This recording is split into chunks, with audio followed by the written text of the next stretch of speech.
आज की इस छोटी सी लेकिन गहरी अर्थ वाली बांग्ला कहानी में हम आपको ले चलेंगे संवेदनाओं की उस दुनिया में जहाँ शब्द सीधे दिल को छू जाते हैं। यह कहानी है महान साहित्यकार रविन्द्रनाथ ठाकुर की, जिनकी लेखनी में जीवन का दर्शन और मानवीय भावनाएं बसती हैं। तो आइए सुनते हैं एक छोटी सी लेकिन दिल को छू लेने वाली पुरानी कहानी सुनानी पड़ेगी पर और नहीं सुना सकता। अब इस थके असमर्थ व्यक्ति को छुट्टी देनी ही पड़ेगी। यह पद मुझे किसने दिया बताना मुश्किल है। धीरे धीरे एक एक करके तुम 5 लोग आकर मेरे चारों तरफ कब इकट्ठे हो गए और क्यों मुझ पर अनुग्रह किया और मुझसे प्रत्याशा की, यह बताने के लिए मेरे लिए कठिन है। जरूर वह तुम्हारे अपने गुणों के कारण है। सौभाग्यवश मेरे प्रति सहसा तुम लोगों का अनुग्रह जागृत हुआ था और जिस प्रकार उस अनुग्रह की रक्षा हो सके उस चेष्टा में यथासंभव त्रुटि नहीं हुई। किंतु 5 लोगों की अव्यक्त अनिर्दिष्ट सम्मति से जो कार्यभार मेरे प्रति अर्पित हुआ, मैं उसके योग्य नहीं हूँ। क्षमता है या नहीं, यह लेकर विनय या अहंकार नहीं करना चाहता, किंतु प्रधान कारण यह है कि विधाता ने मुझे एकाकी जीव के रूप में बनाया है। ख्याति, यश, जनता के लिए उपयोगी वगैरह बनाकर मेरे शरीर को सख्त चमड़ी नहीं दी। उनका यह विधान था कि यदि तुम आत्मरक्षा करना चाहते हो तो थोड़ा अकेलेपन में रहो। हृदय में भी अकेले रहने के लिए सदा उत्कंठित रहता है, किंतु बाबा बिना दिखे परिहास में हूँ, यह भूल समझकर ही हूँ। मुझे एक बहुत बड़े जनसमाज में उतरकर इस वक्त मुंह पर कपड़ा लगाए हंस रहे हैं। मैं उनकी इस हंसी में योग देने की चेष्टा कर रहा हूँ, लेकिन किसी तरह सफल नहीं हो पा रहा हूँ। ऐसा नहीं लगता कि पलायन करना मेरा कर्तव्य है। सैन्य दल में ऐसे बहुत से लोग हैं जो स्वभाव से युद्ध की अपेक्षा शांति में अधिक स्फूर्ति पाते हैं, किंतु जब वे अपने और दूसरों के भ्रमवश युद्ध क्षेत्र के बीच आ जाते हैं, तब अचानक दिल तोड़कर भागना उन्हें शोभा नहीं देता।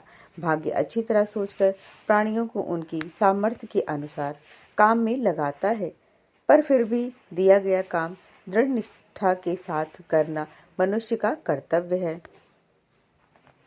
तुम्हें जरूरी लगता है इसलिए मेरे पास आते हो और सम्मान दिखाने में भी भूल नहीं करते हो। आवश्यकता खत्म हो जाने पर आज्ञाकारी सेवक धर्म के प्रति अवज्ञा दिखाकर तुम आत्मगौरव अनुभव करने की चेष्टा भी करते हो। पृथ्वी पर साधारणतः यही स्वाभाविक है और इसी कारण ही साधारण नाम एक अकृतज्ञ अव्यवस्थित चित्त राजा पर उसके अनुचर वर्ग का पूरा विश्वास नहीं होता। किंतु पक्ष विपक्ष की ओर देखने से हमेशा सब काम करना नहीं हो पाता। निरपेक्ष होकर काम करने से काम का गौरव नहीं रहता। अतः यदि कुछ सुनने की इच्छा से आते हो तो कुछ सुनाऊंगा। थकान नहीं मानूंगा और उत्साह की प्रत्याशा भी नहीं करूंगा। पर आज एक छोटी और धरती की बहुत पुरानी एक कहानी याद आ रही है। मनोहर न होते हुए भी छोटे होने के कारण धैर्य टूटने की संभावना नहीं है। धरती की एक बड़ी नदी के तट पर एक बड़ा सा जंगल था।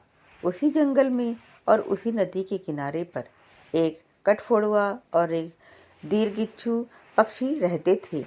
जब धरती पर कीड़े सुलभ थे, तब भूख मिटाने के लिए दोनों संतुष्ट चित्त से धरती के यश का गाना गाते हुए तंदुरुस्त शरीर लिए घूमते थे। समय के साथ दैव योग से धरती पर कीड़े मुश्किल हो गए। तब नदी के तीर पर स्थित पक्षी ने शाखा पर बैठे कठफोड़वा से कहा, भाई कठफोड़वा, बाहर से बहुतों को यह धरती नई श्यामल सुंदर लगती होगी, पर मुझे तो यह शुरू से अंत तक जीर्ण ही लगती है। शाखा पर बैठे कठफोड़वा ने नदी तट पर बैठे पक्षी से कहा, भाई दीर्घिच्छु, तुम ये बहुत से लोग इस जंगल को सतेज शोभनीय मानते हैं, किंतु मैं कहता हूँ यह एकदम अंत सार विहीन है। तब दोनों ने मिलकर यही प्रमाणित करने का दृढ़ निश्चय कर लिया। पक्षी ने नदी के तट पर छलांग मारकर धरती की नरम कीचड़ पर बराबर चोंच मारकर वसुंधरा की जीर्णता दिखाने लगा और कठफोड़वा वनस्पति की कठिन शाखाओं पर बार बार चोंच मारकर जंगल के अंदर के खोखलेपन को दिखाने लगा।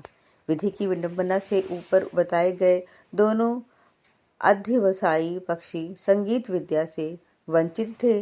अतएव जब कोयल धरती पर बसंत के नए आगमन की घोषणा पंचम स्वर में करने लगी और जब श्यामा जंगल में नई सुबह के उदित होने पर कीर्तन करने लगी, तब भी दोनों भूखे असंतुष्ट मूक प्राणी बिना थके उत्साहपूर्वक अपनी प्रतिज्ञा का पालन करते रहे।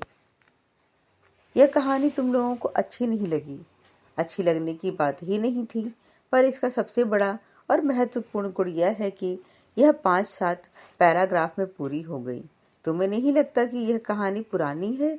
इसका कारण यह है कि धरती पर भाग्य के दोष से यह कहानी बहुत पुरानी होते हुए भी हमेशा नई रही है। बहुत दिन से अकृतज्ञ कठफोड़वा पृथ्वी के दृढ़ मजबूत अमर महत्व के ऊपर ठक ठक शब्द से चोंच मार रहा है और दीर्घिच्छु पक्षी पृथ्वी की सरस उर्वर कोमलता को चोंच से खचू खचू की आवाज से बींध रहा है। आज भी उसका अंत नहीं हुआ है। मन में जो शिकायत है वह बनी हुई है।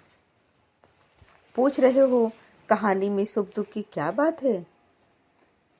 इसमें दुख की कहानी भी है और सुख की कहानी भी है। दुख की कहानी यह है कि पृथ्वी जितनी भी उदार क्यों ना हो और जंगल कितना भी महान क्यों ना हो, मामूली चोंचें अपना खाद्य न पाने पर उन पर आघात करती ही रहती हैं।